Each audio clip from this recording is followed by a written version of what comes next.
Guys আমরা কই আছি? কক্স মানে ওয়াও, ওই যে সাগর, ওয়াও সাগর দেখা যায়।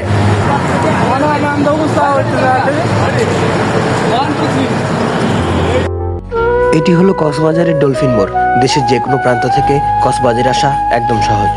বাস অথবা ট্রেন থেকে নেমেই যে কোনো অটোরিক্সা বা সিএনজিকে ডলফিন মোড়ের কথা বললে আপনাকে ঠিক এই জায়গাটাতে নিয়ে এসে রাখবে।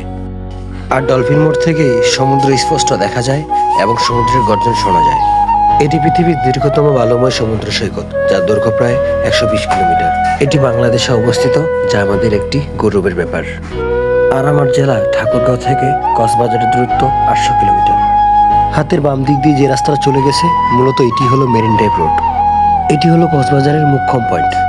এটিকে বলা হয় কলাতলি সি বিচ। এই মুখ্যম পয়েন্টে লোক সমাগম সবসময় বেশি থাকার কারণে তাই আমরা রওনা দিলাম পাটুয়াটেকের দিকে, সমুদ্রকে একদম নিরিবিলিভাবে উপভোগ করার জন্য। কক্সবাজারের সৌন্দর্য আমাদেরকে খুব করে মুগ্ধ করে। এখানে পাহাড়গুলো এমনভাবে সারি সারিভাবে দাঁড়িয়ে আছে যেন মনে হচ্ছে এই পাহাড়গুলো সমুদ্রের সীমারেখা হয়ে দাঁড়িয়ে আছে। মেরিন ড্রাইভ রোডের কোল ঘেঁষে সমুদ্র আর পাহাড়ের সৌন্দর্য উপভোগ করতে করতে আমরা লাবণী, সুগন্ধা, ইনানি ব্রিজ পার হয়ে চলে আসলাম পাটুয়াটেকের দিকে। সামনের দিকে যত এগাচ্ছিলাম তত সমুদ্রকে নিরিবিলি আর একা মনে হয়েছিল। পৃথিবীর সবচেয়ে বড় সমুদ্র সৈকত কক্সবাজার পাটুয়াটেক সি বিচ। আর আমার এপাশে পাহাড়, পাহাড়, সমুদ্র একসাথে।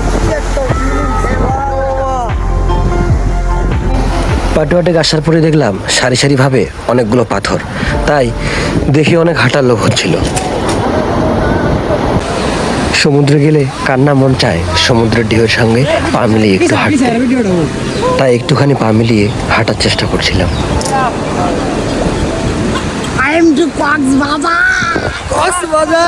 কক্সবাজারের সৌন্দর্য সত্যি অসাধারণ, যা ভাষায় বলে প্রকাশ করার মতো না। সুবিশাল সমুদ্র, সমুদ্রের গর্জন আর পাহাড় সত্যি খুব করে অবাক করে। বলাই যায় এই যেন প্রকৃতির মহারূপ। এখানে সমুদ্রের গর্জন আর অফুরন্ত বাতাস সবই যেন একাকার। কথাগুলো ভেসে যায় সমুদ্রের বাতাসের সঙ্গে, কথাগুলো মিশে যায় সমুদ্রের গর্জনের সাথে। সত্যি প্রকৃতি এখানে দারুণ বিস্ময়কর। এখানে সৌন্দর্যে আত্মহারা হয়ে ইচ্ছে করছিল বাচ্চাদের মতো খেলা করি।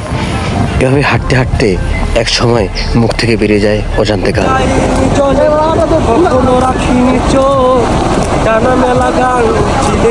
আবার যেদিন তুমি সমুদ্র স্নানে যাবে, গানের মধ্যে হৃদয় আঙ্গুল ঢুকে দিয়ে গানের ব্যাঘাত করে দিল।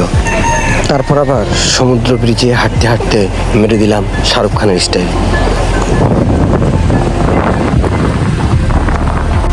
সমুদ্র বিচে ঘোড়াকে দৌড়াতে দেখে বড় লোভ হলো ঘোড়ার পিঠে উঠতে, তাই ঘোড়ার পিঠে উঠে সমুদ্র বিচে এদিক ওদিক।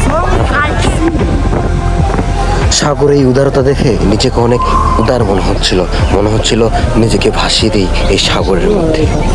আমরা শুরুতে চলে গেছিলাম একদম দূরে পাটুয়াটেকে, তাই পাটুয়াটেক থেকে ফেরার পথে ইনানি, লাবণী, সুগন্ধা প্রত্যেকটা সি বিচে নেমে প্রত্যেকটা সি বিচের সৌন্দর্য উপভোগ করছিলাম এবং হাঁটাহাঁটি করছিলাম। তারপর আমরা ঝিনুক করিয়ে রওনা হলাম গোসল করার জন্য কলাতলি সি বিচে। সকল পর্যটক যেখানে গোসল করে। আমরা যেই হোটেলে উঠেছিলাম সেই হোটেলে আমাদের মোবাইল, মানিব্যাগ সব কিছু রেখে আমরা গোসল করতে গিয়েছিলাম, তাই গোসলের কোনো ভিডিও আমাদের কাছে নেই। তারপর আমরা খেতে গেলাম ফুটপাতের হোটেলে। এগুলোতে খাওয়ার দাম একদমই স্বল্প।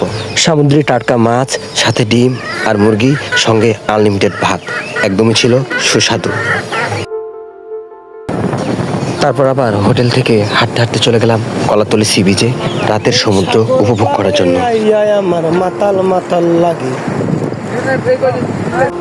রাতের নিরিবিলি আর নীরব সমুদ্র খুব করে মুগ্ধ করেছিল। অনেকক্ষণ যাবৎ হাঁটাহাঁটি করে আর দাঁড়িয়ে উপভোগ করছিলাম রাতের সমুদ্র সেই মনোমুগ্ধকর সৌন্দর্য। যারা এখন পর্যন্ত কক্সবাজার যাননি, সুযোগ হলে অবশ্যই যাবেন। খুব করে মুগ্ধ করবে আপনাদের সবাইকে। ধন্যবাদ সবাইকে এতক্ষণ ভিডিওটি দেখার জন্য।